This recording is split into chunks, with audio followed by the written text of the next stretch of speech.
শারদীয় দুর্গোৎসব উপলক্ষে আয়োজিত আজকে এই মিলন মেলায় আমাদের মাঝে উপস্থিত হয়েছেন মুরাদনগরের গণমানুষের নেতা, পাঁচবার যিনি মানুষের ভোটে নির্বাচিত হয়েছেন, আমাদের প্রিয় নেতা আলহাজ কাজী শাহ মোফাজ্জল হোসেন কাইগোবাদের পক্ষ থেকে আমাদের এই এলাকার কৃতি সন্তান, আমাদের অভিভাবক, যিনি নিরন্তর আমাদের রামচন্দ্রপুরকে একটা সুন্দর সমাজ ব্যবস্থা প্রতিষ্ঠা করার লক্ষ্যে যিনি নির্লসভাবে কাজ করে যাচ্ছেন, আমাদের অত্যন্ত শ্রদ্ধাভাজন এই এলাকার প্রিয় মুখ, সুনামী মোল্লা দারুল উলুম দাখিল হাফিজিয়া মাদ্রাসার সম্মানিত প্রতিষ্ঠাতা, বাংলাদেশ জাতীয়তাবাদী দল কুমিল্লা উত্তর জেলা আহ্বায়ক কমিটির সংগ্রামী সদস্য, সাবেক যুগ্ম সাধারণ সম্পাদক, আমাদের প্রিয় নেতা, প্রিয় মুখ মোল্লা গোলাম মহিউদ্দিন ভাই আমাদের মাঝে উপস্থিত আছেন। আমরা সবাই আমাদের একটি উদ্দেশ্য, মহিউদ্দিন ভাই সহ বাংলাদেশ জাতীয়তাবাদী দলের পক্ষ থেকে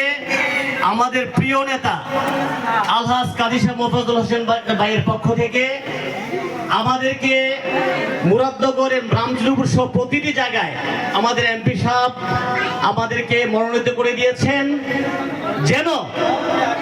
সনাতন ধর্মাবলম্বীদের যে অনুষ্ঠান এই ক্ষেত্রে যেন কোনো বিঘ্ন না ঘটে। আপনারা নিশ্চয়ই দেখেছেন গত বছর, 15 বছর আগের কথা বাদ দিলাম, এটা সবসময় আমাদের আলহাজ কাজী শাহ মোফাজ্জল হোসেন কাইগোবাদ সাহেব এই এলাকার প্রতি যথেষ্ট উনি দরদশীল। গত বছর মহিউদ্দিন ভাইয়ের নেতৃত্বে আমরা সমস্ত রাত্র, আমার মহিউদ্দিন ভাই অনেক অসুস্থ ছিলেন, তারপরও অনুষ্ঠানগুলোকে সফল করার লক্ষ্যে উনি সকাল পর্যন্ত উনি আপনাদের মাঝে উপস্থিত ছিলেন দর্শকীতে।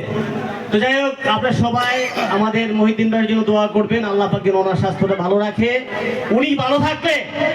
এই এলাকা থেকে, এই সমাজ থেকে সন্ত্রাস, চাঁদাবাজ, দুর্নীতিবাজ, মাদক মুক্ত একটি সমাজ এই মহিউদ্দিন ভাইয়ের নেতৃত্বে এখানে উনি উপহার দেবে, এই আশাবাদ আমরা ব্যক্ত করতে পারি। আমরা সবাই দোয়া করবেন। আমাদের সকলের পক্ষ থেকে, আমাদের এমপি মহোদয়ের পক্ষ থেকে, মহিউদ্দিন ভাইয়ের পক্ষ থেকে আমি মোহাম্মদ আব্দুল সাত্তার সরকার বাবু, প্রতি বছর আল্লাহ পাক সুস্থ রেখেছেন এ পর্যন্ত আমি আসি, আপনারা সবাই আমাকে চেনেন, আমাদের জন্য দোয়া করবেন। আমরাও আপনাদের পাশে আছি, আপনাদের যে কোনো সুবিধা অসুবিধায় আমাদেরকে জানাবেন, আমরা আপনাদের পাশে থাকার চেষ্টা করবেন এই বলে